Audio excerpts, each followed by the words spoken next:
All right, we are back. The Union of the Unwanted. Ricky, take it away. So what's up, everybody? Thanks for checking in with us again. Another Union of the Unwanted. If you're new to one of these, it's kind of like if we all lived together and we all met up at a bar. We just hang out and bullshit, and that's kind of what we're planning on doing. And every other Monday is the goal. I believe it's like the third or whatever one it is, and we're hoping to have different guests, different variation of guests every episode, and kind of just talk about what's going on, anything anybody wants to bring up. We can bounce ideas off one another and hope to bring interesting people to provoke some interesting conversations. So pretty simple concept, but we seem to really enjoy and have fun with these conversations because nobody has pressure to, just bring a bunch of knowledge and information or to be too serious or whatnot. And I'm really good at not bringing too much knowledge and information. So that's why I said that. But yeah, so thanks guys for being with me. One thing that maybe on this episode we'll do is maybe introduce yourself when you first start talking, whenever you join in for the first time, just because now I'm thinking about like people who might be listening, might hear voices, but not know who's talking. So maybe that's a good start or whatnot. But yeah, thanks guys for being with me. One thing we were talking just before we went on air that I think we could probably continue talking. And we have Tony is new. He's the new guy joining us today. And if Tony, you want to introduce yourself and maybe let us know about what the hell is going on in your state? Because I think the nice thing is everybody's from a different part of the world, so we can kind of talk about what's going on. And I know that some people have COVID-19 fatigue, but to be honest, it's just, I feel like we can't get away from talking about it. It's having such an effect on everybody's life. It'd be nice if we could just ignore it and move on, but we can't, because it's now you're hearing about people who aren't even getting their tests done and having positive results showing up at their house. So definitely something worth discussing. Yeah, so I'm Tony Merkel, Confessionals, the Confessionals podcast. It started out as primarily a paranormal show, and we started venturing into the conspiracy realm over time. And because this COVID-19 fatigue is very, very real. I drive tractor trailer for a living full time. So when this first all started happening, I was telling the guys in the beginning, late February, beginning of March at work, I said, guys, it's going to hurt our industry. It's going to hurt everything. They were saying, no way, absolutely not. And then, of course, it did. And they had these mass layoffs come in and stuff. And they were asking guys to voluntarily take a layoff. And I was one of those guys. I had a lot of work to do. I have a baby coming and stuff. But over that, I was out for about 7 weeks. And when I came back and stuff, it was like I was stepping into a whole different world. And, I can't, when I go to do a delivery and stuff, I can't go in the buildings half the time. In Pennsylvania, where I'm at, Governor Wolf just last week said pretty much that if you leave your house, you have to have a mask on. And I'm just like, make me, bro. I'm not really, I'm being compliant to the sense that I'm not going to lose my job over it, but it's gotten to very draconian, tyrannical type stuff here in Pennsylvania, and Governor Wolf has definitely gotten a lot of power went to his head. And so, like I was saying to you guys before we went live here, I am definitely considering leaving and going somewhere where they could just be left alone. I'm just, it's really getting bad around here. And I was talking with some people and stuff that have just really bad feelings about Philadelphia in a few months when the election gets closer and stuff. We saw some things happen in Philly recently, and I live about 30 minutes from Philly, so I'm not real thrilled about the whole thing. Yeah, no, I hear you. Well, Mike just did. Mike, that was basically most of your motivation, right? To move was what the hell's... My wife and I had mixed feelings. We obviously didn't like the whole situation with COVID. We wanted to be closer to friends and family. You don't realize how important friends and family are until you can't see them when you want to. And all of our family and friends are in Ohio, so it made sense to kind of go back there. Plus, land's a little cheaper, and, you can get yourself a few acres and a nice house and not break the bank. I'm just calling it an extended vacation at this point. No one really knows where I'm at, and I want to keep it that way. And it's not for any kind of reason, really. It's just kind of like, I just want to lay low, kind of get things set up. But going across the country, very interesting. Jason Bermas is doing the same thing. I noticed that there weren't a lot of cops, and not until you hit Indiana and Illinois. We could do 85 pretty much across the country. And I saw about only 50%, maybe 40% of people wearing masks everywhere I went. And so if the media is portraying this as like everyone's doing it, I did not see that everywhere I went. I wear masks because I'm a good soldier. I'm a bootlicker, and I do it to fit in. If they work, great. If they don't, then whatever. I don't know. But I wear a mask to fit in. That's what I'm doing. It's basically you wear the gang colors, and maybe they'll leave you alone. Some of that high school trauma, you're still just trying to fit in. You're forever. I'm in my 40s. I'm trying to fit in. Can I see your mask? It's in my car. How dare you? You should be wearing one right now. You're putting us all at risk. I know. Well, Chrissie, thanks for joining us. Some of us might know you. While you unmute this, I'll just introduce you. I know you've been on Sam's show, so I recognize you from there. Oh yeah, been on Sam's show. Friends with Tommy G. Yeah, it's great to be here, guys. I'm new to this whole world, but I've only, caused a public meltdown for one celebrity so far. So, and who's that? Chrissie Teigen. Oh, that's major. Yeah, I guess last week I pointed out that she deleted like 29,000 tweets, and she corrected me to say that she had actually deleted 60,000 tweets. Oh.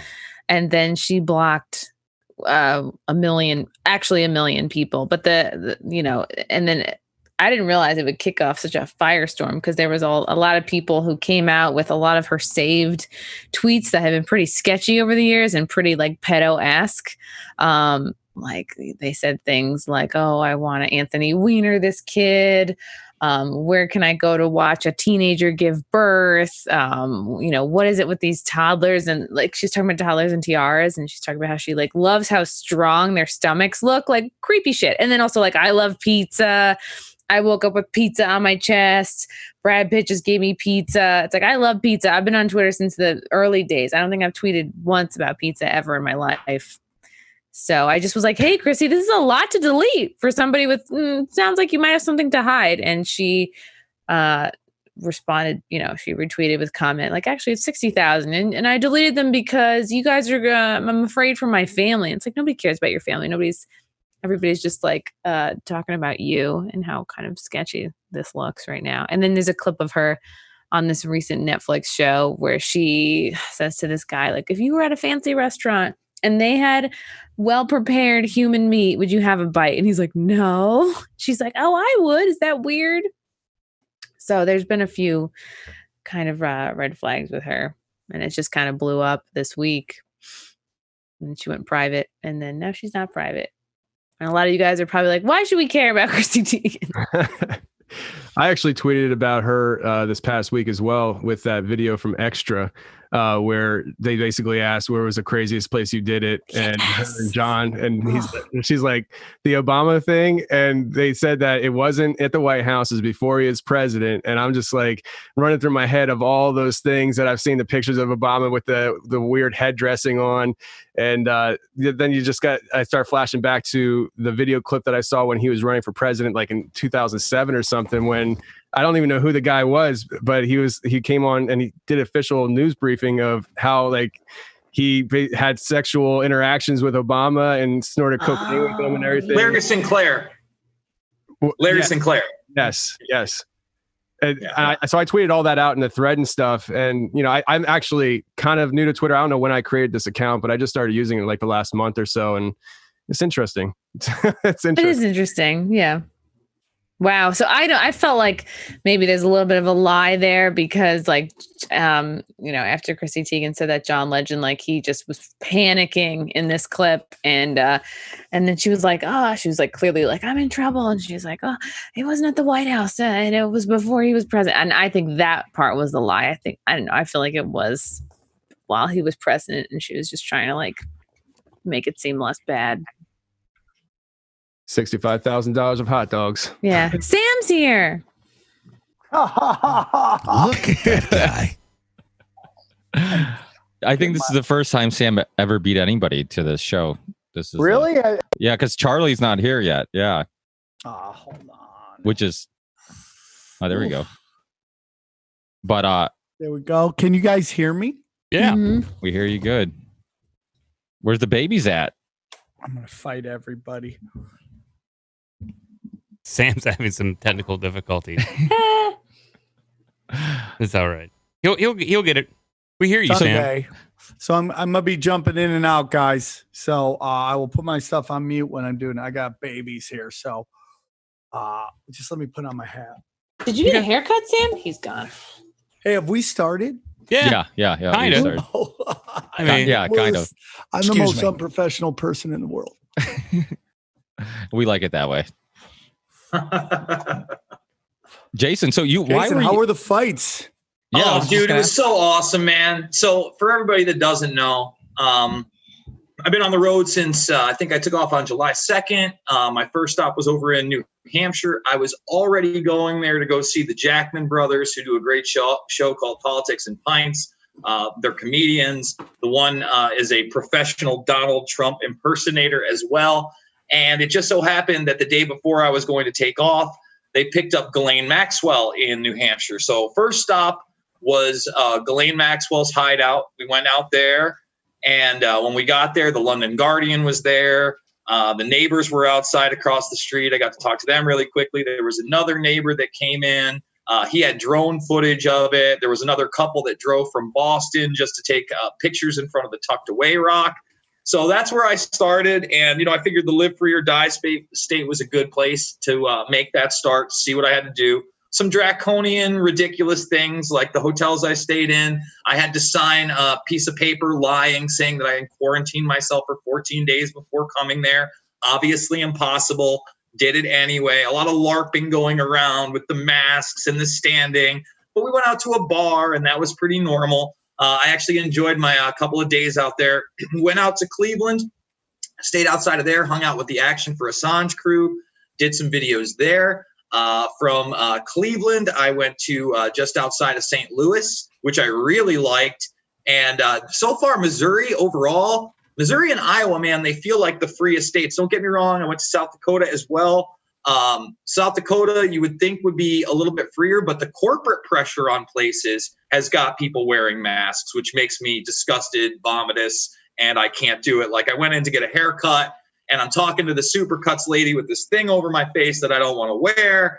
And she literally goes to me, well, I just do what I'm told. And I'm like, oh my God. Oh my God. Why are you going to Supercuts? Because I'm on the road, Sam. I know what I'm getting with Supercuts. I should have been garbage, to Old Man Barber. Dude. I know they're garbage. Well, again, nothing against Supercuts. I've had my hair cut by trans there before. It's fine. It's fine. So after that, I basically Iowa was the last spot, right? So I went to Iowa. That's a very lovely baby you have, Sam. This is a freedom baby right here. This is a Blue Chew baby, by the way. This is a Blue Chew. Wow. Oh, look at that. Tony and Charlie have the same hair as my kid. Oh, man. I actually thought you were holding Charlie. I thought that was Charlie you were holding, to be honest. Yeah. I thought you guys were together. Don't give my kids genders yet. Let them figure it out. Oh, jeez. So this event I went to, I think is really important. Pat Miletich, kickboxing, Michael Nunn, Mississippi Valley Fairgrounds. He was good enough to give me press passes, had full access, got there almost before anybody. 3,500, 4,000 people showed up. I would say less than 2% were wearing masks. If that, you can watch my videos. No one's going to get sick. Nobody was scared. I shook a lot of hands. And it felt good. It felt good to be part of something normal again. So that's really what I'm looking for. I'm looking for a new home. I got to get out of New York. There's no way I'm staying in the Gestapo. Well, this week while I was gone, he shut down bars again. That's how I was making my living before I got back into this game. And drinking games? You were winning drinking games? Yeah. I was running bars, Sam. That's it. I wasn't winning any drinking games. I was yelling at the kids playing the drinking games. I was the old Koch. But body shots, right, Jason? People were taking body shots. Not this guy. Hey, you asked any of my staff. I kept it very, very fucking professional for a bar. I can tell you that. But yeah, man, I don't see the pushback in New York. I'm surprised that people have not stormed the goddamn Capitol yet and demanded Cuomo be removed, because his authoritarian dictatorship he's got going on there is just completely unacceptable. Well, I live in You guys Los locked up. Angeles, and they're shutting everything Oh, I know. down, right? And then I got a gig. I thought my gig got canceled in San Diego. I'm at the American Comedy Company this week, so I wasn't even going there. And my manager's like, "Why are you saying it got canceled?" I'm like, "They shut it down." And like, "No, they didn't." So California is literally, it's based upon how much did your county push back? How much did your county push back? And if they push back, you can have everything open. If you bent over and took it, guess what? They're shutting down everything. So it's like, it's really interesting right now, dude. Well, I was in New Hampshire. I went to Hampton Beach. Actually, I saw that you were there, Jason, the same time I was. I went there for the 4th of July weekend. And I had a different experience, though. Like, we went to Hampton Beach, and the only people wearing masks were employees. We went to, like, the arcade. Jason's popping up somewhere else. We went to the arcade, and there was, like, this one kid looked like it was his first job ever, just like spraying things, half-ass spraying things and wiping them down. And I remember like looking at my wife, and I'm like, there's kids everywhere touching everything, sneezing, sweating because it's hot out. I'm like, that kid's not doing anything. I'm like, all it's doing, and in most cases, is just the illusion of safety. It's just giving you, it's like, we're okay with knowing that it's not actually doing anything scientifically, as long as we feel like there's an illusion of safety. You know, It's Dumbo's magic feather. I was at a farmer's market in Phoenix a few weeks ago, and I saw parents with masks, but their little toddler, no masks. And they take that kid home. I'm sure they take the mask off. So they just have, if the virus is prevalent as it is, they're just taking this diseased kid around to farmer's markets. So it's bizarre. Why would you even bring your kid out with no mask if it's as dangerous as they say? Right. What about a bubble? Yeah, Well, make bubble boys. I do that. Like if I go to a grocery store, I'll wear a mask on myself, but I'm like, somebody might give me shit, but they're not going to give my kid shit. So I don't put a mask on my kid. So I'm just like, fuck it. I'm like, what are you going to tell? You're going to tell my son to put on a mask? I'll tell him to kick you in the nuts or something. I mean, I'm in a spacesuit. They did that to me. My son, he's 2.5 years old, and he, honestly, like, since this whole thing happened, we haven't even tried to take him into a store because he won't wear a mask. And so this past weekend, I went to the music store, and I was like, all right, let's give it a shot. We walk in there, me and my wife and him, and within 2 minutes, they brought a mask over to him and said he needs to put a mask on. And I told my wife, just take him out to the car because, I mean, he won't wear it. He's just going to take it off. So the kid, for the last 2.5, I don't even know how long it's been now. It's been a while. He hasn't been in a store or anything. He's just been living at home pretty much. It sucks. Quick story here, real quick. So I have a mask because usually every store that I want to go into requires a mask. And so if I want to buy groceries, I got to wear a mask. I went to a store and I was wearing an N95 mask. This is the coveted mask that everyone wanted in March. And they were sold out. It's got it filters out like 95% of particulates. So I was going into a store. I was stopped by an employee telling me they do not allow N95 masks through their door. They handed me another, like, fake little mask to wear this, and I asked why. And the woman who was giving this information looked ashamed, like she didn't really know what she was explaining. She says, "Well, the N95 mask has a filter that allows air out, but only filters air in." And I was like, "Well, I thought all these masks were just to prevent spit and spittle and that kind of stuff, which the mask does do." And she had no response to that, so I took her mask, went in there and bought a book on conspiracies. Yep, that's exactly what it is. You have a bunch of people having no clue why they're doing it, enforcing rules that they have no clue why they're rules at all. And my question is this, man, and I know we're all from different states. Can they fine you for something that is not law? Right? I mean, it's not a law. No legislative group voted on masks. It is one dude going, "You got to wear masks." And okay, well, I'm not. Oh, you're going to fine me? Show me the law that ain't violated. It doesn't make any sense. I think the cities can get bylaws. Yeah, I think statutes are enforced as law. It's just a decree. Now, I don't know about in the States, but in Canada, you can get out of it just by saying you got a health condition. Oh, okay. Yeah. I'm telling everybody I did so much coke, my nose is messed up. I can't wear it above my nose. Yeah. And which is true. Yeah. Well, if you have asthma, you can't. I mean, Last American Vagabond, and a lot of people were sharing these videos of people who had like the OSHA meters, where you can see if you accuse your employer of having like an unsafe environment or workplace where the oxygen levels are low, not good circulation or whatnot, they'll go in with these meters and they'll check what the oxygen levels are. And Ryan from Last American Vagabond, I actually saw it on his show. He basically had the meter and he put it on, and whatever the average reading is, that's what came up. Then he put it underneath the mask, and immediately it started beeping, like saying that you were in a unsafe environment. I mean, you're restricting oxygen. You're basically poisoning yourself, And so without a doubt, it's not safe. I mean, you ask these kids to wear it. I mean, I live in Massachusetts, and they're saying every kid who's in the second grade and not passed to wear them in class.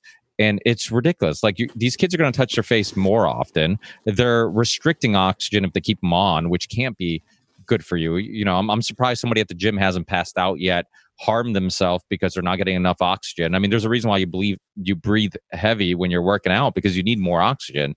So without a doubt, it's not. It's not backed by science, just like most of the stuff. Even the N95 masks, I've heard recently that it says it prevents 95% of particles or whatnot, but it's to a certain size. Sure. And I heard Scott Jensen, Senator and Dr. Scott Jensen, who's been very outspoken about this. He talked about it. He's like, it's like trying to prevent like a sneeze, maybe some type of germs, but a virus, like it's not going to really prevent all viruses and all that stuff. So even that's kind of silly, dude. Trying to stop a virus by wearing a mask is like trying to stop a bird from flying through the Grand Canyon. It's that small, right? She loves podcasting. Sorry, guys. She loves the podcast. This is like her 25th podcast. She's a veteran. Cute. Do you always use the same baby on each podcast? No. Each that's time the mystery. We don't know how they're feeling. Well, when that you should be guys a get mystery. a moment, I want to talk about this judge. I don't want to get off mask whenever you guys, but can we get to the judge talk and what happened with that? Because the Epstein link. Yeah. Well, if you do have to wear a mask, get your mask at the swag shop, grimerica.ca/swag. We got some protest masks, some bullshit masks, and some we got some nice ones too, just in case you don't want to be a dick. Dude, buy their masks. Yeah. I will definitely look. Did you guys talk about Cuomo chips yet? Did I miss that? Are we talking about that? No. What are Cuomo chips? Holy shit, this is the biggest this is the biggest thing. So like Cuomo it might have been in the last few days, he's trying to cut down on social gathering in New York, and so he's not, I guess his idea is that you can't sell any kind of alcohol without some kind of food with it, because he's trying to cut down on social gatherings and people going out to bars to drink, and like live their lives and shit and enjoy themselves. So now I'm staying at like my boyfriend's parents' condo. It's like in upstate New York, and at the bar, everyone's like, fuck Cuomo, but they sell now, that's in a lot of bars and restaurants, they have these things called like just Cuomo chips. Like for $0.25, you get like a fun size bag of chips with whatever drink you get, just so they can get around this, you have to buy food with your drinks rule. And in some bars, they're selling like literally like a shot glass of French fries, or just like the most comically small amount of food, just as sort of like a fuck you to Cuomo. But local bars in menu. Massachusetts are doing the same thing. They're just giving popcorn and letting people just serve alcohol. Sorry. Oh, sorry, Charlie. Did I cut you off? No, I just said I saw a menu that someone had posted from some bar in New York somewhere, and it was like 9 French fries. It was like a handful of chips, $1. And so that technically gets around it, which of course I appreciate their creativity for this. Yeah. Here in Pennsylvania, I think it was Lebanon County. They opened up too soon, so Governor Wolf didn't give him the green light to open up. And because they opened up too soon, he's withholding $13 million of federal funding to help relieve the county of the stresses that are caused because of all this. So that right there proves what this is really about. Okay, this is not about health. This is not about science. It's about compliance. It's about how we can make you do what we want you to do, regardless of this. Like, I mean, if we're gonna have a debate with some dude at the front door of some grocery store about the pros and cons of the mask and everything, this is ridiculous. We've gotten into, this is a fucking cartoon that we're living in right now. The whole thing's a cartoon. I'm telling you that I think that these, and I'm not red team, blue team, or whatever, but I think these Democratic governors have been promised something by the Joe Biden camp, that they need to get on board with this and tank the economy and do everything that they can in their power to make sure that things are as difficult for Trump as possible. And how I will be proven correct on this hypothesis, if Biden wins, just watch and see who winds up in positions with secretary level. Finally, some jobs. black people, like that maniac Whitmer in Michigan, and that American Psycho son of a bitch in California, and the guys in Washington, and all these people that have been, and Cuomo, and all these over the top policies that don't make any sense. Charlie, just watch for them. That's a good point. Charlie, if you take a look at what happened, and I gotta do a little more research, but supposedly the Prime Minister of New Zealand was just made like the head of some huge position in the UN. And look what she did to New Zealand. She stripped them of their guns right there. So that's what they do.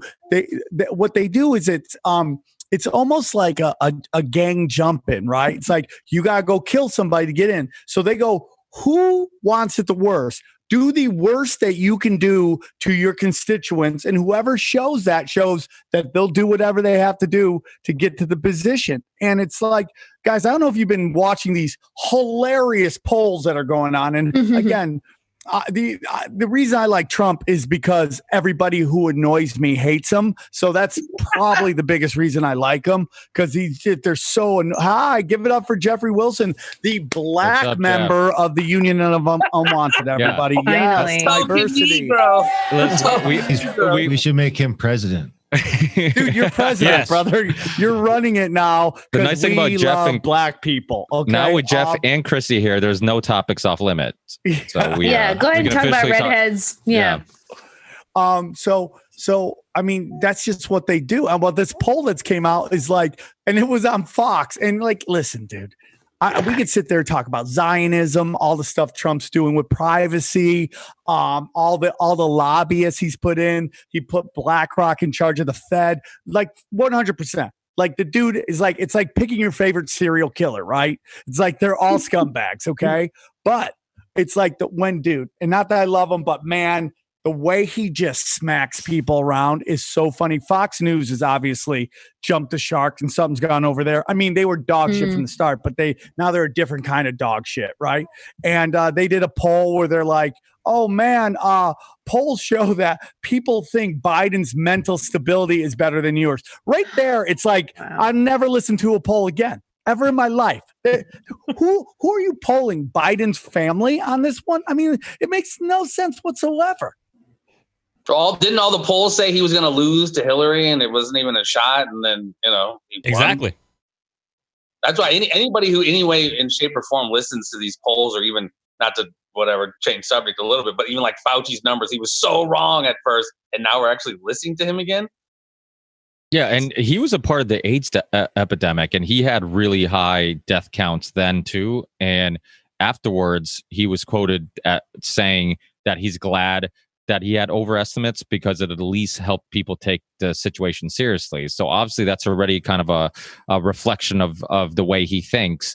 And, it is outrageous because it's like everybody who still is taking this seriously, it's like, it has to be politically motivated. I mean, there can't be any logic going and, really molding their reasoning for this issue, because, and the problem is that it really is the case, right? I mean, everybody, like, it's almost like what they say, like not all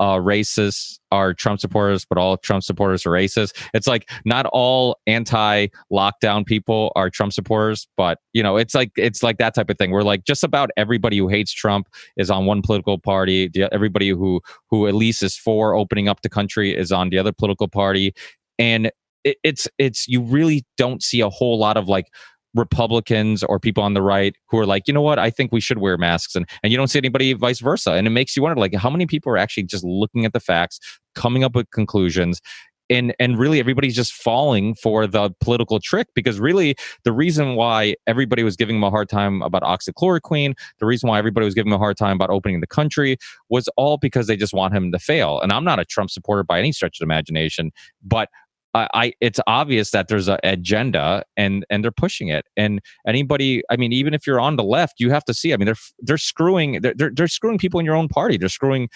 Bernie. They're screwing anybody who has a brain, and they just decide that Biden might be their best bet, which is kind of silly. And I mean, I for entertainment reasons, I'd love to see those debates, because I mean, have you guys seen the YouTube ads? Like the YouTube ads that pop up of Biden? Okay, and I'm not a very good speaker. I mean, I'll stutter, I'll mess up and try to gather my thoughts.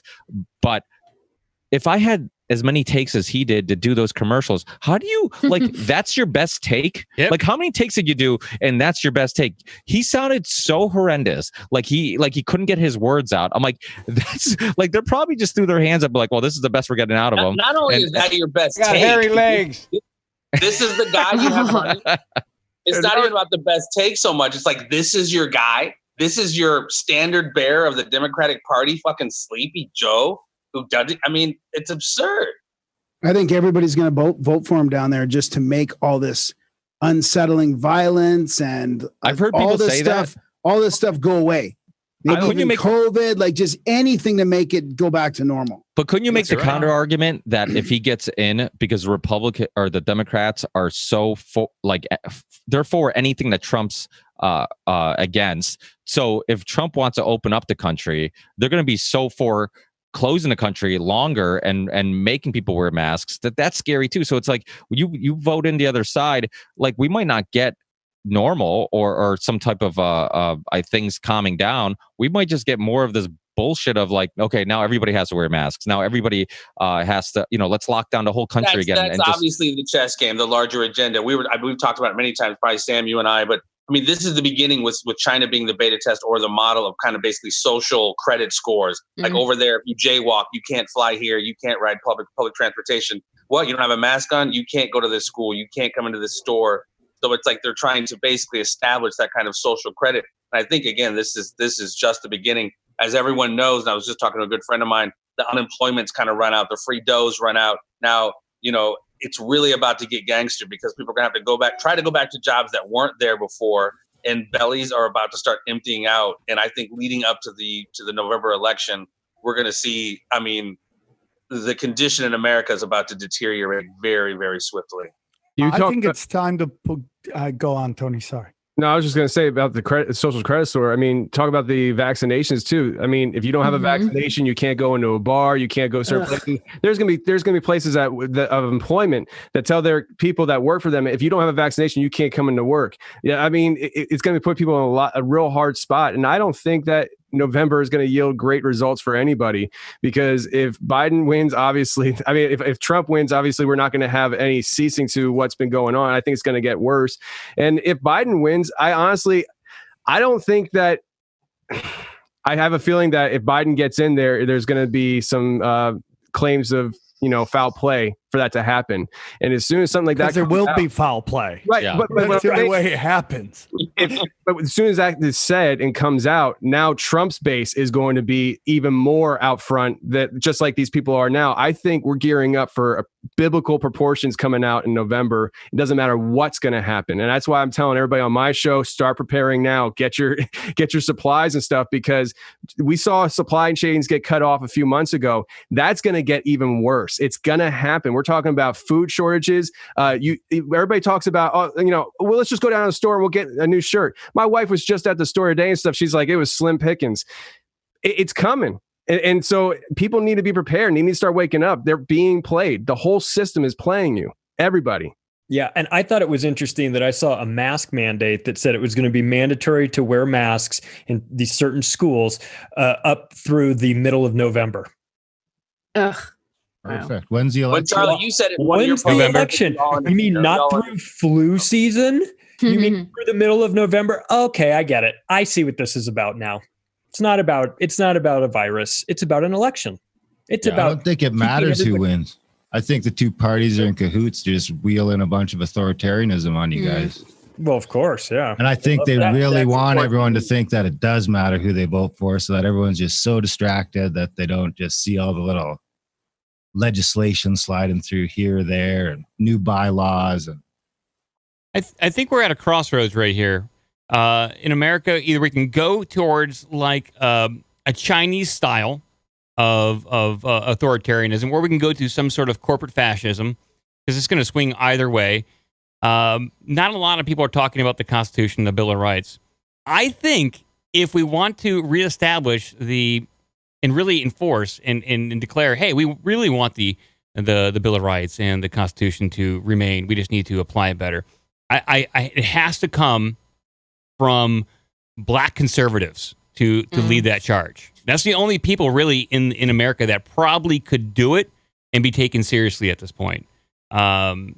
Jeffrey, can you talk to your friends for us? Can you get it all going, please? I mean, honestly, I appreciate what you're saying, but what we're dealing with transcends race right now. Like millions of people are out of work. That encompasses every race, creed, or color. Millions of small businesses are gone. That encompasses every race, creed, or color. The suicides are through the roof. This encompasses all of us. This is an American thing, dude, because the globalists are definitely coming for all of us. I understand but I'm saying it from a PR perspective.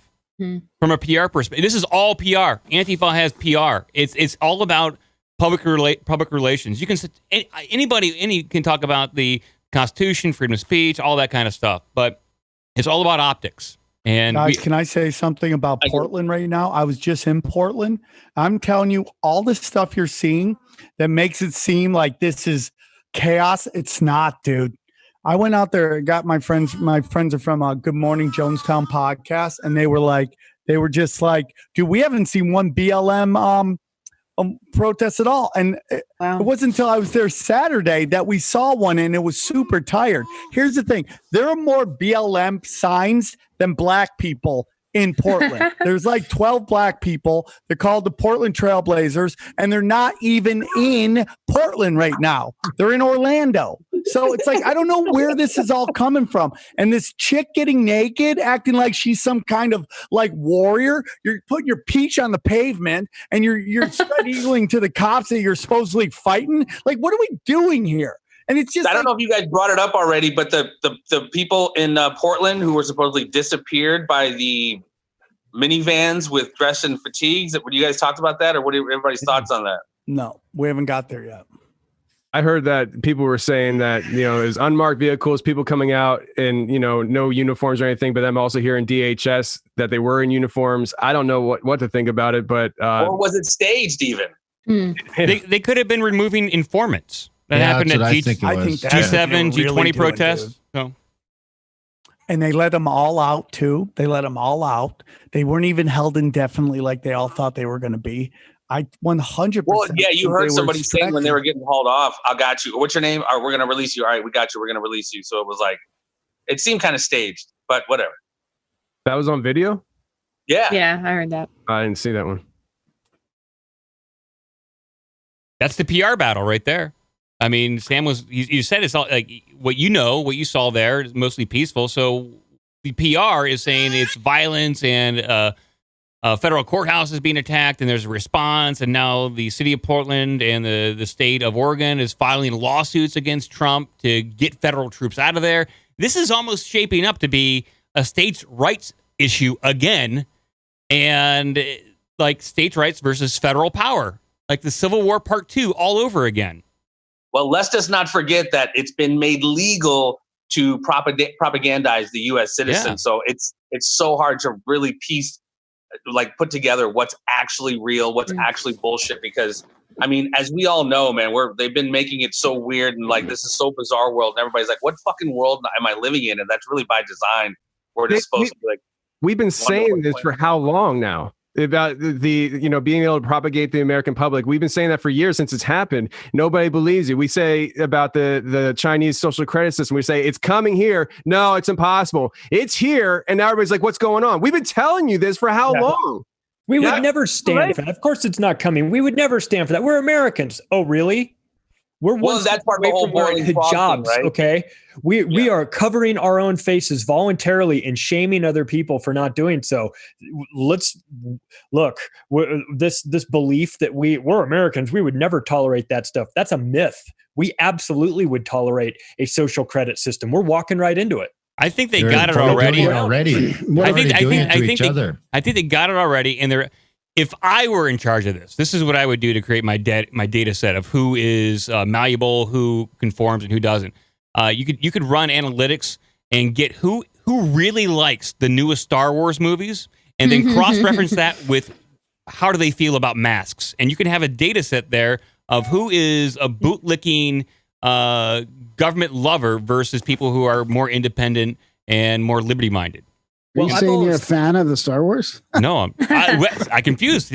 I threw the data stuff completely off. I mean, you're the mask, but yet the Star Wars, it doesn't make sense. It does. I thought that the mask component, or the not wearing of the mask component, was a way for us to almost out ourselves as people that are difficult to, the people that aren't going along with the control grid. As everywhere we go, we walk in a store, I'm not going to wear a mask. I don't need that. Well, we've kind of come out of the closet, so to speak. That's why Mike. That's why Mike's trying to fit in. He knows. He just doesn't want to be that algorithm catching his full naked face in front of the camera. Maybe the Charlie, you said you posted a tweet a while ago, Charlie, which was really right on point. It was, the mask obviously isn't about COVID; it's about compliance. And that's what we're seeing, dude. This is Pavlovian dog training 101, dude. Who's willing to comply and who's saying go fuck yourself? Well, who's gonna comply to the vaccines? Because that is not it doesn't feel like propaganda. That is coming. I mean, they're still pushing, even though there's a pretty big component now of the anti-vaxxers because of all the shit that's coming to light. But it really does feel like that's going to be next level. Are you guys gonna do that? I mean, no. I'm seriously considering not doing it and then doing whatever it takes to not comply. I don't know. Logistically, how do they do that? Logistically, I'm out here in very rural Missouri, and every weekend I like to go for a drive just out in the sticks. I'm like, how are they going to hit this house and this house way in the sticks? Like, they say they have the military helping to do it, but it's like there's so many wide open spaces out here, whether it's Missouri or a lot of these rural areas. How are they going but it won't be like forced. It'll be like at your local drugstore. Yep. It'll be here. It'll be at the grocery store. Go do it here. It'll be at McDonald's. I mean, they've already had those memes. Like, you can get your vaccine at McDonald's or whatever, but it'll be that you can't go anywhere without I got $1 million idea. Okay, you ready? Here's it is. It's all of us. We're in on this. $1 billion idea. We're going to create the app for people who don't get vaxxed. We get the vax people to run all their errands, and then we collect I love it. Shit. That's perfect. I thought about that the other day. What if we'll have support from the people like, hey, you got to support us. We're going to stay home, but you need to deliver us everything. Well, it's interesting that the heaviest lockdown states are Democratic, because it really makes it seem like they're going to trick the Republicans into taking rights away from the states even further. And that's not even necessarily true, because I live in Massachusetts and Charlie Baker is a Republican, and he was one of the slowest people to open up. I mean, we were way behind everybody else. We were going out to eat in Connecticut first. We were going, to surrounding states because Massachusetts was so behind. And he's really, I mean, that R doesn't mean shit, because, a lot of people are just going along with the, whatever, I guess. I mean, it is Massachusetts. So he's probably what they say is a New York Republican, right? So it's the same type of thing where it's like he's a Republican, but he knows he's in a Democratic state, so he's keeping everybody happy. But he's been outrageous. I mean, they've our gyms just opened up, restaurants were late to open, and the long-term effects of this. I mean, child abuse is going up. I mean, you look at AA meetings, people who couldn't go to AA meetings who probably are now alcoholics, because people who couldn't go to church who, I'm not religious, but people who need that just to stay sane and have a sense of community. The psychological effects of all this. I mean, domestic violence, dude. Domestic violence. Yeah. People beating shit out of their dogs and their animals. I mean, and the suicide. My girlfriend keeps beating me. Oh, yeah. We all have to say we fell down the stairs, Sam. You're supposed to do the sign, Sam. It's like baby's this or beating something. Yeah. You have to tell them you hate yourself. Elder abuse. That's what Morse code. Sam's telling us something. Hey, I want to ask you guys, though, regardless of Republican or Democrat, how much do you think federal money is involved basically not bribing, but technically, I guess, bribing or giving these guys money and gals to do this kind of draconian bullshit. Because I just don't see any way otherwise, because the numbers just won't add up to necessitate what they're doing, these lockdowns. And I mean, you're 99. Well, there's tons of organizations that are getting money. Corporations too. I mean, they're just bribing everyone to pull the toe of the line. Well, because it's small businesses are hurting, but all the big corporations, even with all that, so we have a small business and we try to get that payroll thing, thing, and we were like, yeah, you're on the list, and it's like, I don't get it. Like, where the fuck did all this money go? And then apparently all the money went to all the big corporations and all the small businesses. They're just like, hey, the money ran out. Maybe there'll be more. We'll wait and see. I heard the Lakers got money. Sam, is that true that the Lakers actually get a chunk of that? Really? They gave it back though, because it was bad PR. Or they said they did. Slightly.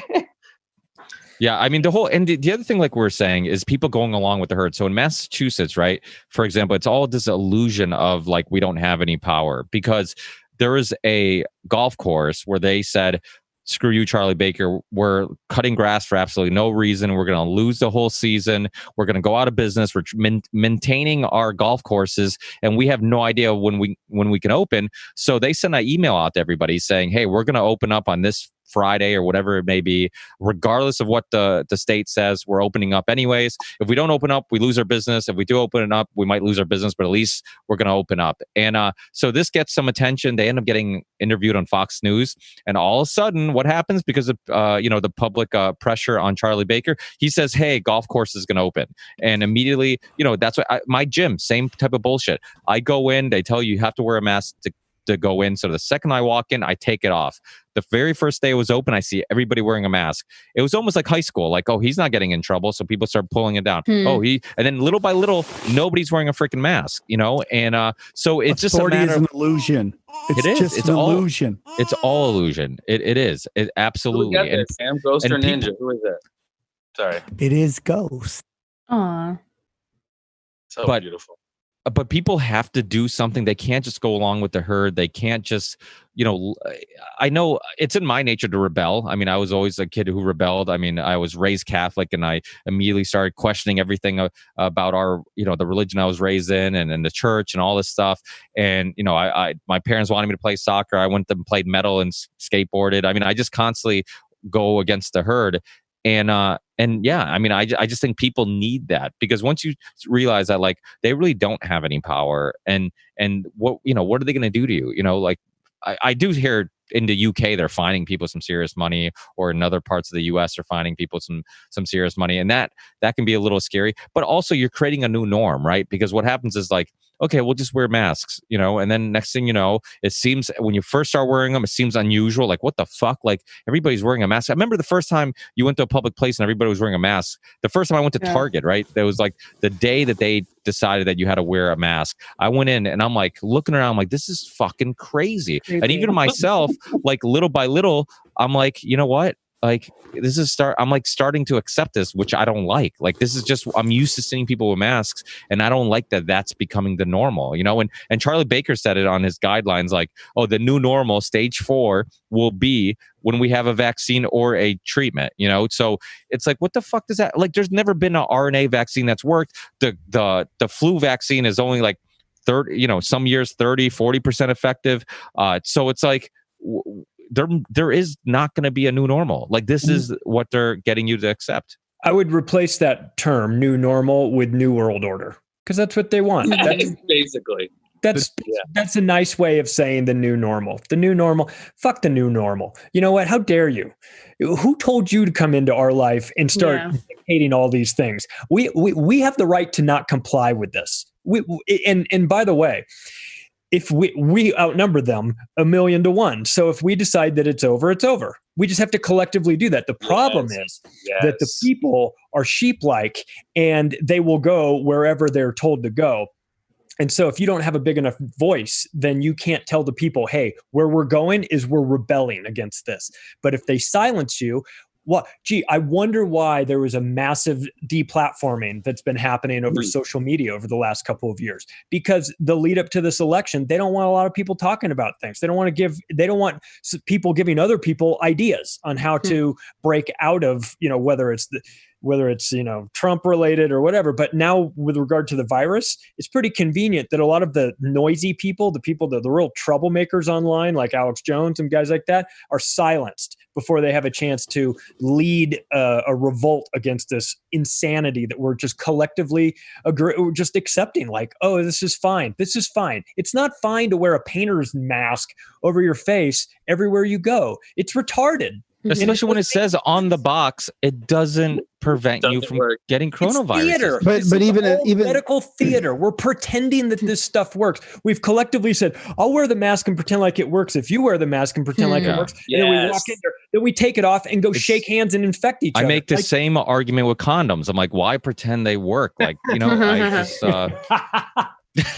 I'll pretend I haven't already poked holes in them all yet. I'm just kidding. It's that math, and that's what's always so frustrating, whether it's this or talking about 9/11, or I had a great conversation with my boy on JFK today. The Stockholm syndrome, the mass Stockholm syndrome, and believing that people who have lied to you fucking over and over and over again. And we, and then we become demonized, the people who get pushed back upon. I don't know I know I'm starting to go too sidetracked, but the McCluskey people, the McCluskey couple here in St. Louis, very affluent area of Central West End, when BLM broke down their gates and they, basically pretty much assaulted their home and their block. They just got charged today with misuse of a firearm. So now defending your house and home is now demonized. They are now bad guys for trying to protect their home against people who literally had already assaulted their area and trespassed upon a private area, identifying themselves as BLM, who have said, we're going to the suburbs to burn shit down, take what's ours. They were yelling to them about how, hey, I'm going to go live in this room and I'm going to kill your dog and this and that. Whoa. But yet they get charged for protecting themselves. And that's such a huge, dangerous precedent, man. I mean, I would probably get overturned and all that other shit, but the fact that they were even charged in the first place for basically having some level of self-preservation is so disconcerting, man, because it could happen to any of us right now. I mean, the block is so hot and the powder keg is packed so tight right now. A spark could easily start this off. And the fact that you could be demonized and even charged for protecting yourself, protecting your home is absolutely frightening to me as a father of a daughter. And, wanting to protect my house. It's insane. And you would have thought that the gun control debate would have ended after the riots. You would have thought that it was like, okay, everybody needs to arm up, whether you want to use it or not. Like, you would have just thought that would be like, oh, that gun control debate that's been going on for 50 years. Okay, I think we're done with that, considering that the police have said, well, you're on your own. It's been proven in court that police do not have a responsibility to protect you at all. They don't show up to calls and things like that.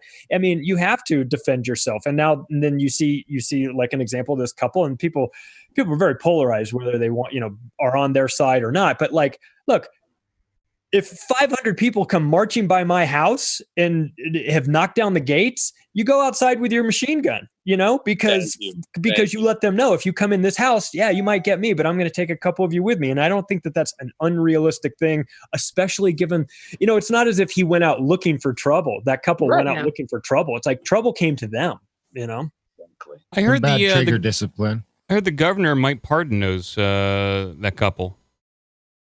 Yeah. Hey, so where are all you guys on trusting the plan?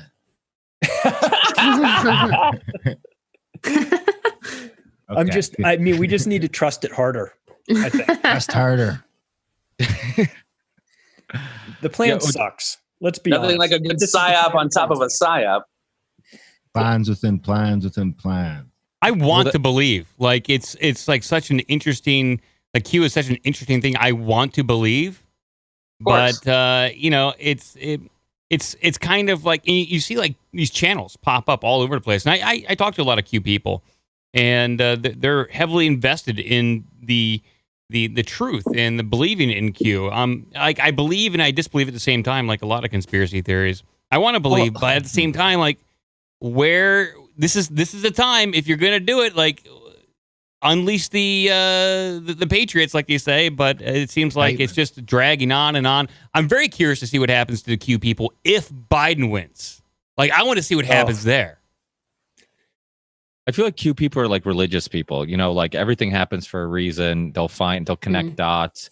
And I see like two types of like Q people. I see like ones that are like really hate the liberals, so they're on the Q side, or you get ones that are like very new to the alternative media scene. You know, they're like, that was their red pill, and they're like, oh my god, like this Q thing, can you believe this? You know, and you're seeing a lot of that too. People who are just like started not too long ago, and I feel like people who've been around a little longer, it's like, hey, we've been tricked before. Like, don't fall for this. Don't get tribal. Don't get, you know. And I also feel like if I talk with a pen in my hand, like Charlie, I'm making better points. You are. So I'm gonna. That's what I was trying to tell people on Twitter just a couple weeks ago. I was telling them, you know, you got to be careful with the tribe that you pick and stuff. I mean, as soon as you start, you feel like you woke up and you separated from the mainstream propaganda. You cleansed your brain. You're no longer brainwashed. And then all of a sudden you start identifying with another group of people. And that happens. Those people are bound to let you down at some point. And so these people need to realize they need to step back and truly find who they are as individuals and start truly thinking for themselves. And you're not going to agree 100% with your fellow Q people. And that it's a tell sign when they're being brainwashed within their own community, when they all agree on the same thing. If you sit down and talk to some of these people, especially the ones that were red-pilled with Q, they really have a hard time explaining succinctly what they believe and what's going on with Q. And I think it's a lot because they're just happy to be here, you know?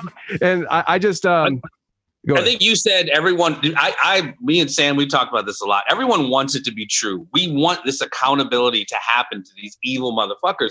But you see this play out, this cult of personality, whether it's Obama, the people whose heart's in the right place, but they got played by Obama. Trump, in my opinion, people's hearts in the right place, thinking he's this outsider, but they're being played by him. Almost BLM's the same thing. People's hearts are in the right place, but they're being played by larger forces. So again, like you said, definitely be careful who you attach your what wagon you attach your star to, because again, if any investment in a single individual or a single group, it's going to let you down every time. Because like Yuri Bezmenov said, there's no organic groups. There's no organic revolutions. If they're big in any way, shape, or form, they've in some way, shape, or form been co-opted. So my whole opinion in this on Q is we're beyond it. We're beyond Trump. I'm telling you, man, Q is going to become like V for Vendetta. It's not going to be about drops anymore. It's like the internet, dude. And it's just like, if you're waiting for somebody to save you, you're fucked. Okay. What I think Q represents to me is that people know that there's this stuff going on and they're railing behind it. And if you're waiting for it to be real, you're screwed. I think we're going to, I think it's going to, just like the internet, Jeffrey and I talk about all the time. I say to him all the time, I think the internet got away from them. Okay.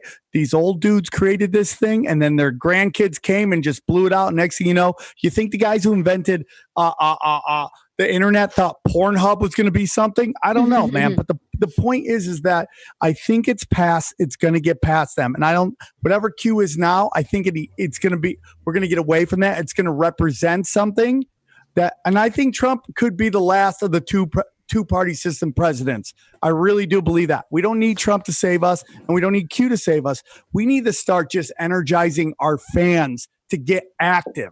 And not just be like listening and be like, I'm pissed and tweeting, but it's like, it's time to start wondering if we need to start marching on some stuff and not going nuts and burning shit down, but really get into silent, peaceful, freaking protests along the lines of what Martin Luther King was doing, but not have one leader so they could take him out and it all goes away, but have no leader and all of us be pushing back on these people.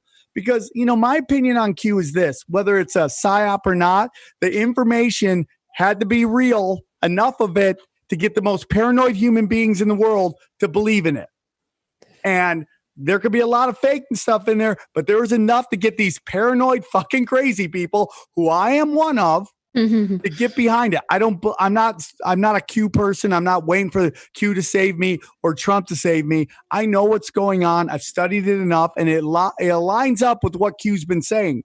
And if Israel or whoever's putting it out, I don't care, because I know what I know, and it lines up with that shit long before Q showed up. Yeah, I put a quote in my book from Terrence McKenna that said, if you don't have a plan, then you become part of somebody else's plan. And that's what's happened to a lot of these new people that have gotten red pilled, like Tony was talking about. They don't have a plan. So they become part of somebody else's plan. That's the Q plan, whatever that is. Trust the plan. You know how they always do that. And that's fine, but you need to be very careful of who's in charge of the plan. And I think that you're probably better off if you come at this, if you're a lone wolf or you're an individual that's like, I'm going to do my own thing. Because once you click up in a big group like this Q, you get navigated all over the place, and maybe in maybe ways that you didn't want to go. And so, look, I'm like everyone in this group. Does it sound great that Q's coming to the rescue, rounding up all the pedos, draining the swamp? And of course, we all want that. But the trust the plan, sit on your butt and wait around for the plan. I can't do that. Yeah. It's been 3 years. Yeah. I just can't do that. That is asking you to be passive. And that is absolutely the wrong mentality to have in a situation like this. Sit around and waiting for things to get better it just doesn't work. Can we loot just a little bit though? I'm sorry. I was just wondering if we could just loot just a little bit. I would love like a Louis Vuitton purse. I'm sure you can light looting. Some gentle looting, yeah. Light looting. I like that. Mm-hmm. Well, and again, when I start thinking about Q, I mean, I'm thinking mostly right wing, mostly conservatives, possibly religious Christians, and it lends itself to that kind of messianic psychology of there's some entity coming to save me. And whether it's Jesus or a Q, I think it becomes easier to kind of buy into that when you've already kind of established in your own mind and your own life this messianic thought process of there's someone coming to save me and absolve the world of, you know what I mean, the savior somehow. And that's not reserved to the religious people, though, because then the left just wants the government to do that. Right. But without a doubt.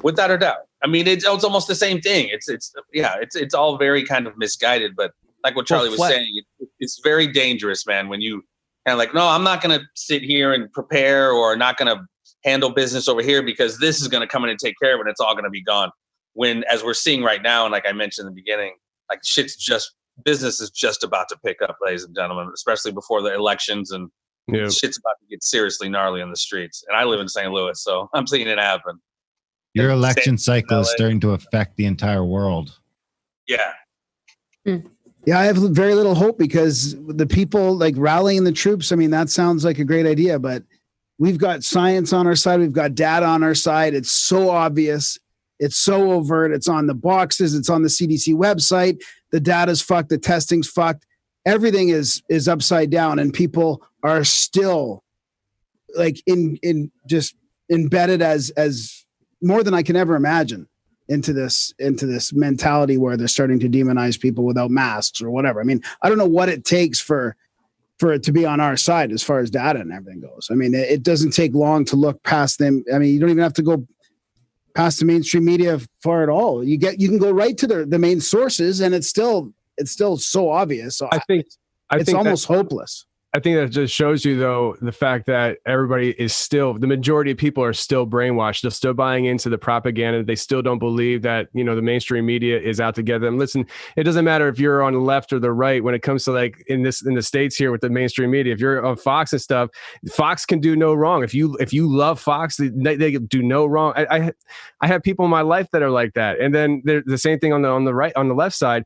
And so I just think that, it's, well, I think it's a lose-lose. I agree. That's what I'm saying. It feels hopeless right now. I mean, even Fox is throwing the mask on. I mean, even they're starting to comply with. I mean, even Trump's wearing a mask now. I mean, it's pretty. I thought that was going to be some 3D chess, though, with Trump wearing the mask. I thought then all the left. Then they'd turn on it. Yeah. Right. Didn't Disney buy Fox now? Oh, so yeah. ABC and Fox have the same rulers. So now they're going to make everybody wear Darth Vader masks instead. Mm-hmm. Aren't we like, God, I forget the name of the website, but it's a website that shows how honest each country is with their reporting. And I think we're like, God, we're like number 50 or something. Yeah, we're down there. Well, you guys might know in Canada, but I remember hearing a story before that like in Canada, you need some type of, meet some guidelines to be considered news and media or whatever. And then Fox News was trying to go to Canada and they couldn't get that certificate, or those be certified as a news station because it was too much opinion or something like that? Well, a lot of your guys' news things are, if you look at their classification or genre, they're under news entertainment. And that's not just Fox. I think that's like all of them, a bunch of them. And then, I mean, I'm not defending the our news is press. pretty bad too. I mean, Let me, hey, can I ask you guys? They do impress me once in a while, but it's in general, they're just a puppet for the government here. Exactly. It's a complete opposite of what you guys have right now. Well, like Sam said, and I completely agree with him. Like Fox News just happens to be on the right side right now just because they're defending their team. If their team was on the wrong side, they'd also be defending them. So like if this was the Iraq war, they'd be like, yeah, those damn Muslims, like, well, let's make America, safe and let's fight terrorism. So it's like, yeah, they're right, but it doesn't mean they're always right. And this is like a huge issue with like, you share a tweet, you share a news article, you share a podcast, you share anything, and people immediately will say, oh, that's Fox News, or that's MSNBC, or that's a liberal, or that's conservative, or well, their moral compass might not be the motivator to why they're maybe doing a good article or a good journalism, but it doesn't mean you completely have to jump up. I'm jump off. Sorry. Sorry. Guests just arrived. My apologies. I'm sorry to cut you off, Ricky. No. I got to jump. I love you guys. If you're in San Diego, see me this weekend at the American Comedy Company. I love you all very much. I look forward to this in 2 weeks. Sorry, I cut off everybody. Take care. Love you. Bye. Yeah, Sam. Hey, bud. You should let the babies take over. Yeah. Why? Yeah. Ghost and the Ninja run the show. Yeah. Somebody said something about it's doomed, or I definitely we're all kind of, even though I think we all try to stay in the light and recognize this too shall pass. It's difficult talking to people, even on the opposing sides, because like no matter whatever facts you give them, and whether it's this or anything we've talked about, 9/11 or anything, everyone has their confirmation bias, and regardless of the facts you try to hit them with, it just oftentimes doesn't work, and it goes back to a phrase, and I know we've heard a lot lately. It's easier to lie to people than to show them that they've been lied to. Like, it's easier to trick someone to convince them they've been tricked. Yeah. Yeah. I mean, I think we all kind of fall for that to some degree, but we see these people, like we're talking about the numbers and the stats on 99.7% you're going to survive from this. Why are we shutting everything down? They didn't do that for tuberculosis or influenza or everything throughout the years. So I think it's a really, really dangerous time. And I've said throughout the time on our show, people's ignorance, and I don't mean that as a pejorative statement, but people's ignorance, meaning the lack of information, can become very dangerous. And I think we're seeing that right now. We have snitch lines now. I saw someone sent me a thing of, you see somebody without a mask, take a picture of them and send it to this government agency. Like we had that too in New York, but then like they were just sending in dick pics. Yeah, I remember that. Yeah. That's the social credit system, though, right there. That's the beginning of the social credit system. I mean, Chrissie, can you put that number on the screen just in case we get bored? Oh God, yeah. Whose was it? God, this was months ago. This was like at the beginning of the quar. Okay. We'll have a bunch of. You said beginning of the quar. Is that what the kids are calling it now? The quar. The quar. Yeah. Even has slang. Yeah. I mean. I think that's the scary thing, right? Is like how far they will go for their political agenda. I mean, small businesses are ruined. Like we're talking about, kids are getting beaten because of the anxiety of the parents and like just all, the unstable homes are getting worse. And it just like, you're ruining people's lives all for a bigger, for your own agenda.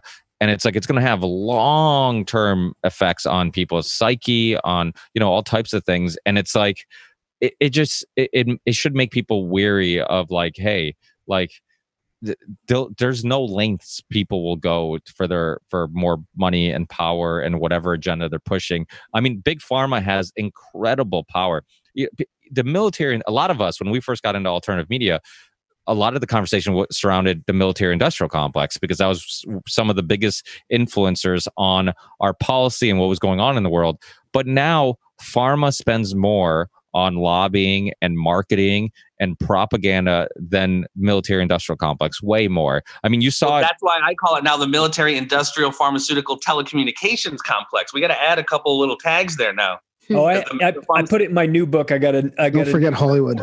Called the Military Information Terror Complex, which takes Google and the terrorism industry and the military and puts all that together. Yeah, it's ripe for a a reboot of the military industrial complex, because nobody knows what the industrial part means, and we don't have any industrial in this country anymore. Well, It's turned into more than that. It's brought in the information component. It's brought in pharma into it as well. It's really a devious system. And you turn on your TV here in the US at least, and watch your nightly news, which none of us really do, of course, but we know that it's happening. And 60% of the ad revenue that's on there comes from the pharmaceutical industry. So you can't have an honest conversation on the nightly news about the pros and cons of a new experimental vaccine or this or that, or maybe we should do this. Right. Because if some guy goes rogue on the nightly news, he'll get pulled into a conference tomorrow morning with his boss saying, Merck's threatening to pull all their ads from us. So you need to shut up or get on board, or you're going to be out of here. So every casual observer of this who's kind of like, well, I'll just watch the nightly news and then I'll see how things are coming with the vaccines, and that seems promising, right? Well, you're not going to get an accurate story there. But the casual observer doesn't realize that. They don't realize how much money is flowing into the media and how the media and big pharma are connected like this. And they also have forgotten that every single big pharma company, top 25 big companies, all have one thing in common. They're all convicted felons. Every single one of them. They've all been found guilty of felonies for their actions, for hurting people, for killing people, for lying about product safety, for all this stuff. And yet you're going to go sign up for an experimental vaccine and be the first in line? Good luck. You're an idiot. If you do that, you get everything you deserve if you do that. With that. That's how they get you. Well, you look at the last election, and I have 3 pens to see if this point makes more sense now. If you look at the last election, it was at the height of a real epidemic. I mean, it was the pill epidemic. And I live in Massachusetts. I have friends. I mean, I remember one year, within 6 months, I went to maybe 4 wakes and funerals, and they're all people underneath the age of 30. So this was actually killing young people, and it was a real epidemic. And during the election, guess what topic wasn't even talked about, even though this was a huge issue going across all of the US, and that's the pill epidemic. Nobody brought it up. Why? Because they couldn't. And, I've heard Robert Kennedy Jr. talk about it, how I forget who he was friends with or his dad was friends with growing up from Fox News or whatnot, but he had some connections to Fox News, and they're like, well, yeah, we'd love to have you on. But the second we have you on, we would get a call immediately and we'd be in trouble. And we can't, we can't have you on and have a discussion. So, and actually, speaking of that, he's having a debate with Dershowitz. That's because Dershowitz and Robert Kennedy Jr.'s father were friends, and so he's having this friendly debate. He was actually on Del Bigtree's High Wire show, and they had a little discussion. He's seen. I mean, it sucks that because he's so creepy, and it's how is it? Even if he gets killed in this debate, how is anybody going to be like, oh, look, it's a win for us? Because it's who do you beat? A guy who's not an expert, and they're just going to use that. Oh, he's not an expert. What does he know? He's just an attorney who likes his women. What was it? His niece or his sister's daughter, whoever that was that just died in the lake. They're still killing Kennedys, man. Yeah, and they had ties to the Gates Foundation, the mom and the kid. If anybody hasn't seen James Corbett's Gates documentary, it's 4 parts. It's about 2 hours, I think, all 4 parts combined. The Gates are the new Rockefellers. The way that they had influence on everything. I mean, when you look at their influence on NPR, BBC, I mean, so many different organizations all over the world. It's crazy. And what's crazy is that he kind of went under the radar. Until now, I don't even think James knew. I think I talked about it when he was on my show. I'm not even sure he was aware of how much influence he had. A lot of people would talk about Bill Gates, depopulation agenda, which it's always hilarious because it's he's promoting vaccines to save lives, but he's also talking about depopulation. I'm like, you're contradicting yourself. You're not even making any sense. He's cut from that eugenicist cloth. His dad is old school eugenics too. So we mentioned that yesterday when I was back commentating Pat Militich's fight against Michael Nunn, which was fucking amazing. The next day it was me, Pat, Jason Bermas, and another gentleman. We did a little conversation, which is on Bermas' channel, and we were talking about Bill Gates and his eugenics background, which goes very deep. Yeah, I highly recommend people checking out that documentary. Weirdly enough, and James was kind of surprised too, that documentary hasn't been pulled off YouTube. It's like still there, which is like, it's so unusual, the things that they're, I mean, because James has a huge, I mean, it might be shadow banned. I mean, that might be another way of indirectly kind of banning him without like pissing off all his fans, just making it impossible for new people to see it, who are just searching certain topics or whatnot, which I'm seeing a lot of too, because I'll be looking for a video that somebody I'm a fan of did. I'll Google it or search it on YouTube, and I going down the pages and I can't find the video, and I'm like, well, let me just go directly to their page and look for it. And so there's a lot of shadow banning going on.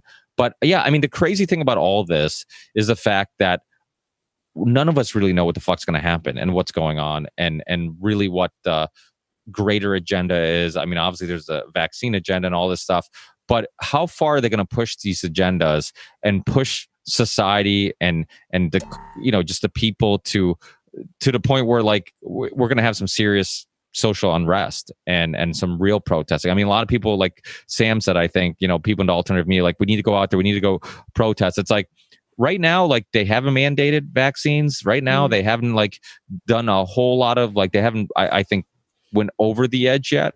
But like, the second like they start doing that stuff and maybe mandating vaccines or doing something like that, like, people are gonna fucking lose it. And I think it's like you and Jeff has said this a bunch of times. Jeffrey has mentioned, he's like, people were angry while they still had money and their bellies full. So wait till, and usually that's when revolutions happen. It's like a lot of people will complain about it, but go on with their everyday lives while they can. But the second like their everyday lives are affected, where you don't have money, you don't have food, you don't have safety, that's when like it really sparks a revolution. Yeah. And yeah.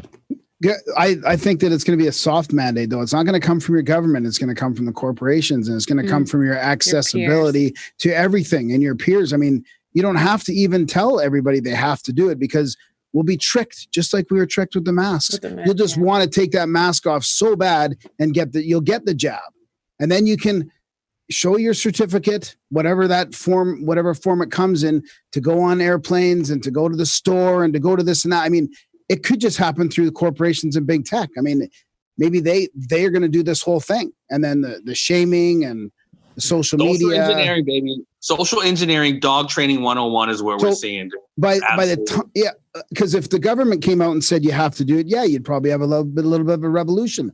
But what if they don't? What if they trick you to the point where you realize after the fact, like, you're stuck if you don't do it? You're going out to the woods and getting off grid. That's going to be the choice, or you start participating in this technocratic dystopian society where you're trapped. And I think it was Ricky who just brought up. He kept saying agenda, and having Rosa Quarry on not too long ago talking about Agenda 21, and obviously that's been planned out for quite a while. I mean, this is definitely some long game shit we're doing. Like, we're in the throes, just in the immediate throes of a much larger plan, which, having James Corbett on a while ago, we were just talking about climate change at the time, but this notion of moving ourselves from this resource-based economy to an energy-based economy, and the technocracy, the Internet of Things, the smart grid, like this, what we're dealing with right now is just the infant stages of a larger reset, which I'm sure we're all pretty much aware of. But we're not even sure what the agenda is, and that's the thing. Like, a lot of times, it's only after it plays out that it becomes clear, like, oh, this is what they were attempting to do. Because you're seeing it now with the lockdown, right? Like the hard lockdown. It's almost like gas prices, right? Like, gas prices will be $1. Then they're like, let's raise it to $100, and then it'll come down to $50, and you'll be like, oh, at least it came down. But now 50 doesn't seem bad because they raised it. Same thing with the lockdown. It's like, let's lock everything down. Now we'll just ease things up back a little bit. Like, you still have to wear masks, you still have to do this, you still got it, but it's not as bad as the lockdown. So we're happy. It's like a sale on designer clothes. You're like, well, I'll spend $200 for this dress because it was $500. Yeah. Well, that's the thing. They always say, like, terrible metaphor in a room full of dudes, but no, I get it. What does that mean? We're bad dressers? What are you trying to say? Well, it gives you that notion you're actually saving money. Yeah. Well, yes, it's the illusion. Yeah, they'll say, "Oh, look at the sale price," and then and you'll never see it for the actual price, the regular price. It's like, I've never even seen it for that price. I mean, they just make shit up. It's same thing with. I mean, but this is how dumb people are, right? Like, look at the 99 cents thing, right? It's always like $4.99, $24.99, and it's like, hey, look, it's it's under $25. Not quite $25. Yeah, Not quite. exactly. I'm saving money. And it's like those tricks work. There's a great documentary actually from Canada. I had somebody from the film some years ago called The Corporation, and you guys might be familiar with it. But they really, did you say Michael Moore? What? Isn't that who that did? The Corporation? How dare you think that I'm telling people to watch a Michael Moore movie? That's what I thought. I apologize. I like how you were so polite that you just like, yeah, Michael Moore, right, Rick? Yeah, you're just suggesting Michael Moore movie. But I'm like, I'm making sure I'm not the last one. I'm the last one off this call because Jeff will talk shit about me for suggesting this Michael Moore movie. I'm kidding. But no, it wasn't Michael Moore. It was a great documentary. I think at the time it was like the most watched or viewed documentary from Canada, and they dissect it really. I mean, it's all stuff we more or less know, but for the average person, it really dissects like all the psychology, science, the strategies, and all the minds and that come together to try to sell you shit. That try to the right colors, the right textures on snacks, the right everything. Like it is brainwashing, and it's so controlled, and it's so well thought out and it's pulling at desires and things you're not even aware of, that it's an unfair battle. When your kids can't put down their tablet, it's an unfair battle because it's easy to yell at your kid like, hey, have some self-control, put that thing. But there's psychologists and scientists that are understanding how to keep your kid onto that, how to make you addicted to this thing. I mean, there's obviously there's all the social experiments that Facebook has done, and I'm sure all the social media accounts like dissecting, like, okay, if we show you certain things, we don't show you certain things. I've talked about this video before. It's called Free is a Lie. It's on YouTube, and you can see it's a great video that kind of shows you how you're paying for these services. You're not paying with with money. You're not paying with it with with actual currency, but you're paying with it with your privacy. You're paying with it by them being able to manipulate you. I mean, look at the whole TikTok thing, right? Like now everybody's afraid of TikTok because of China and whatnot. And how many apps do we have on our phones that we just like people are agreeing to? Yeah, you can do this. Yeah, sure, whatever. I'll agree to it. I just want this free app. And next thing you know, you can have access to my files, my microphone, my camera. Yeah, exactly. As long as and here's another great documentary called, and it's older and it's almost more relevant now than it was when it came out. It's called Terms and Services May Apply, and it talks about this. And they screenshot terms of services, right, that you're agreeing to, and they'll change them. And they don't even tell you that they changed them.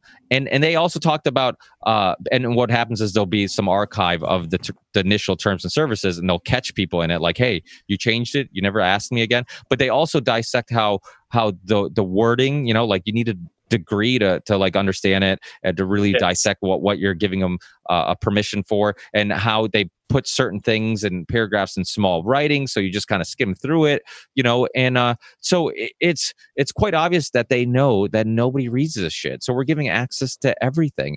And so it's just it almost seems like a unfair battle. Like we constantly have things fighting to brainwash us and to push us in one direction or another direction, and we're not even aware of it. And the average person, and that's why I have like this internal dilemma. It's like, okay, should I be mad at the average person who's falling for all these tricks, or do I understand how complex these tricks are and say, hey, you know what? Like, I almost feel bad for you, because if you're not aware of this stuff, if something doesn't break through and red pill you, like it's almost unfair. And your first, like Jeff said, that quote, like it's easier to trick somebody than convince them they've been tricked. The second you're trying to break somebody's walls down and be like, hey, everything you thought was true is a fucking lie, like your first reaction is you don't want to believe that, and it's hard to get through that. That's why like having these conversations with people who resist you, like sometimes they're necessary, because they might resist you during that conversation, but as long as you plant that seed and they have that conversation with you, and then next thing you know, somebody else they're talking to is kind of having similar type of outlook on things, or they watch a documentary or whatever, and everything's planting these seeds, and next thing you know, you're like, maybe there's something to this, so I think it is hard. It's hard to like have conversation with people who you feel like are completely brainwashed, but I feel like sometimes like I have to speak up, even if it means like possibly getting in a small type of conflict, because if I don't, like, I can't just like, if I'm not saying something, I'm letting them continue the propaganda and say something that I know is wrong. And it's a slippery slope with that, having your opinion and not to have your opinion, but to not let your opinion have you, where you feel like you need to speak out. I say to Pat all the time, my co-host, he goes back and forth with people on Facebook, like, how the fuck do you have the energy to do that? I just don't necessarily. But at the end of the day, and I've, for lack of a better term, suffered from it myself. You hear people say something that you may not agree, but it plants the seed that if you maybe want to go look it up later on down the line, because I think a lot of people have this thing where they need to be right. They have so much ego in their view of the world. They have to be right. That's why you see these back and forth arguments on Facebook. I think our job is just plant that fucking seed and just germinate it with conversations like this. And again, you can't have the yin without the yang. Not everybody's going to fall in line or believe it or whatever else. But as long as we just do our effort to maybe plant those seeds and not necessarily beat people over the head like, God damn it, why are you so fucking stupid? Why don't you see this? Which sometimes it's so frustrating. That's how you feel. But planting the seeds can really bear a lot of fruit. And I've seen it happen.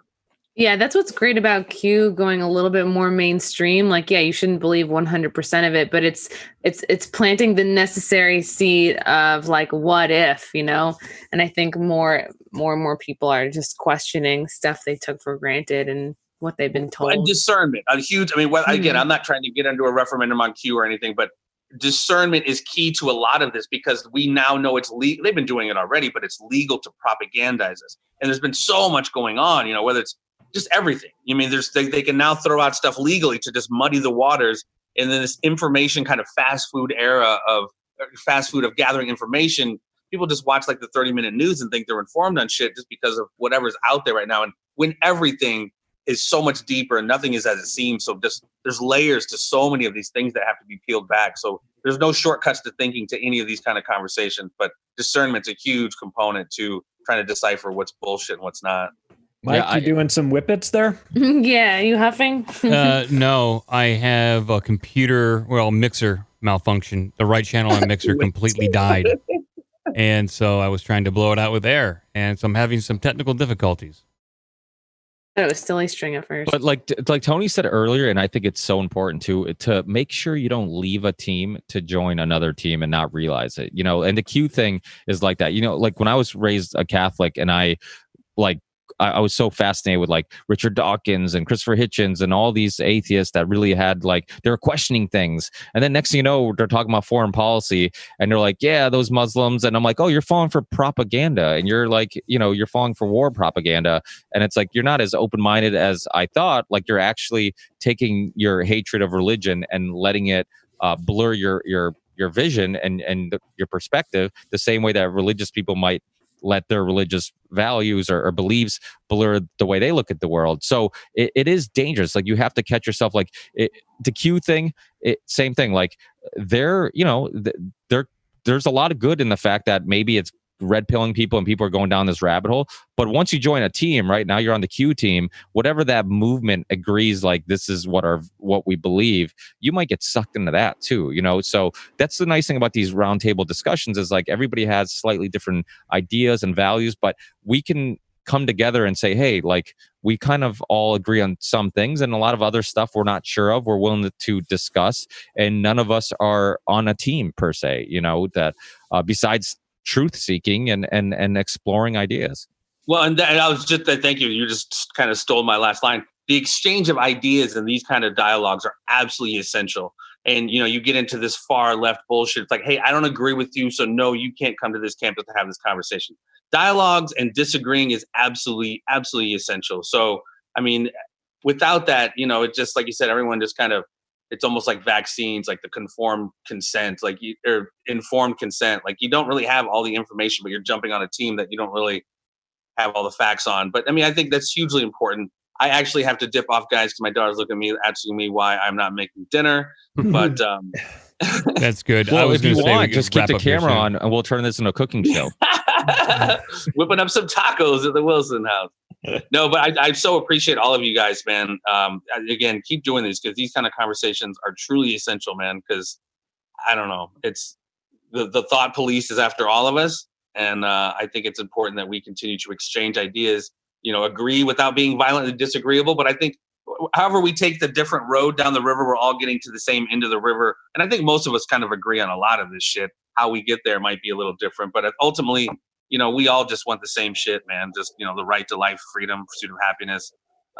Without free college. We all want the same thing. Free college. I don't know about that. Free Britney Spears. Yes. Oh, hashtag. You're right. Yeah. Well, Chrissie, did you do that? No, someone who did. Yeah. It was me and Sam and Jay and Isaac. It was a great show. That was a lot of fun. I enjoyed it. Yeah, I need to Brittany was listen to gonna. that because I saw that hashtag free. I didn't know what that meant exactly because I was so. Brittany busy was going to watching. be with us today, but she couldn't get permission. Well, I've been so busy. I've been so busy getting caught up on the entanglement of Will Smith and Jada Pinkett Smith. I haven't been able to live my life. So I'm going to actually go back to that right now because I really give a fuck about what's going on with Jada and Will Then Smith. move on to Chrissy Teigen when you're done.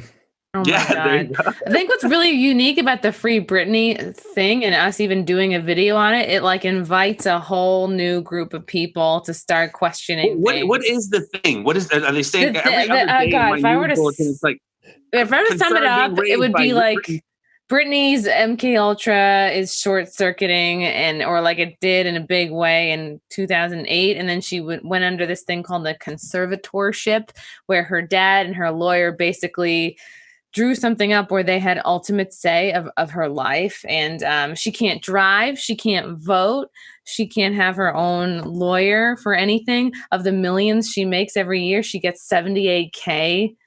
Just as her like spending money. She actually had to take down like a I'm with her picture off her Instagram because she was with Hillary, and she had to take it down because she's like legally not allowed to vote because of this fucking crazy agreement that she's in. And she's like 37, 38 now. Her dad is super abusive, and she doesn't take her pills. He threatens to take away her sons, which she has partial custody of. So it's messy, and we went into like deep about Disney and the Mickey Mouse Club and yeah. So you want to be a pop star, huh? Oh my God. Yeah. All right, guys. Love you guys. Till next time, man. All right, Jeffrey. Thanks for coming out. I got to run to you guys. Jeffrey. Nice to meet you, Tony and Chrissie, and we'll see you guys later. Nice to meet you guys. Like your big Don't talk shit about black people when I'm gone. We won't. Hey, I would say though that we really need to like the Q people or anybody really, they really need to know where their loyalties lie and know what the consequences of their loyalties are. And if they know what the consequences of the loyalties are for whatever group they want to identify with, and they're okay with that, then fine. But I don't think people think that far ahead. And I think that, like I said earlier, I really believe that they're setting themselves up for a big emotional letdown when they find out that their blind loyalty to this new group they found that they are all, pardon the phrase, trumped up on is like just gone. It something happens, and this is the futurist Tony coming out here, but I really have this gut feeling something's going to happen between now and November that's going to really tarnish publicly Trump, and his base following, I think, is going to fall out and fall out from him, but also rise up in defense of him. And it's going to be a big clash. And I think we're setting ourselves up for an extreme storm in November, not just between Trump and Biden, but through a bunch of different fractions of society. And that's what we have right now. We're living in society right now. We're at civil war right now. And we have not just one side versus another side. We have all these different little fractions of society that have grouped up together through their group identities, because nobody identifies themselves individually. And they're going to be fighting each other. I really have this just gut feeling. I don't know how it's going to happen. I got some theories I'm not ready to release to the public yet, but it's just one of those things where I'm really concerned about. I'm wondering if it's a possibility that they could get Ghislaine Maxwell to, like, somebody somewhere could pay her off or get her to implicate Trump in the Epstein stuff. It's going to be Biden's VP. Okay, so you guys know Sean Atwood, right? Yeah. Yep. So he was interviewing Maria Farmer, and he didn't flinch at this when she said it, and it's not going anywhere. I posted on my Twitter, and I got somebody who replied with an eye roll, like I'm just picking at stuff. But Maria Farmer literally said in the clip, when it talked about her and her sister and the trafficking of pictures and stuff and being passed around. She was talking to the FBI. She said it involved Donald Trump and Bill Clinton, and nobody's talking about it. And I don't understand why. I don't know if I'm missing something. Maybe I don't understand something. Maybe I totally misunderstood the situation. But I posted the video on my Twitter and it got like no reaction except for shame on you, Tony, for pointing at something out that we don't agree with. I'm just like, well, Tony, the problem with this is the fact that you'll get much more positive attention if you just pick a team, like where we all are, where we say, hey, I'm willing to expose both sides. Like, we're not going to get the most likes, and for us. it's suicide. Like if we just pick a team, we all said like, hey guys, let's join on like the Q, let's join, let's be liberals or whatever. And then it's like, oh, they're with us and they'll just come along. But it's like when we say, hey, we don't know and we're willing to question everything, they're like, wait, I don't know either. So why would I want to join your group? It's like, it's just, I think because if it was just exposing Clinton or Trump, you'd get the other side who's going to help you like share that video. But because you're exposing both, you're like, well, I don't want to share it because he's also exposing my side, my guy, my tribe, So I think, but that clip is what I'm talking about, where I really believe that something like that, if that comes out over the next few months, it is utter chaos in every direction in this country. And I'm just like, I'm ready to head for the hills. I got to find a bunker somewhere because I'm not sticking in the Philly area. That's for sure. Yeah, hey guys, I got to wrap this up. I got to get out of here. Let's. Yeah, well, the truth is, you're with Jeffrey, and you want some of those tacos. That is right. I am kind of hungry right now. Is that a real dog behind you? Yeah, behind me. It's Godzilla. Yeah, it was Godzilla, but down there it's my Shiba Inu. It's Hana. I thought it was a stuffed dog. It was like really still. He doesn't like me, but we're friends.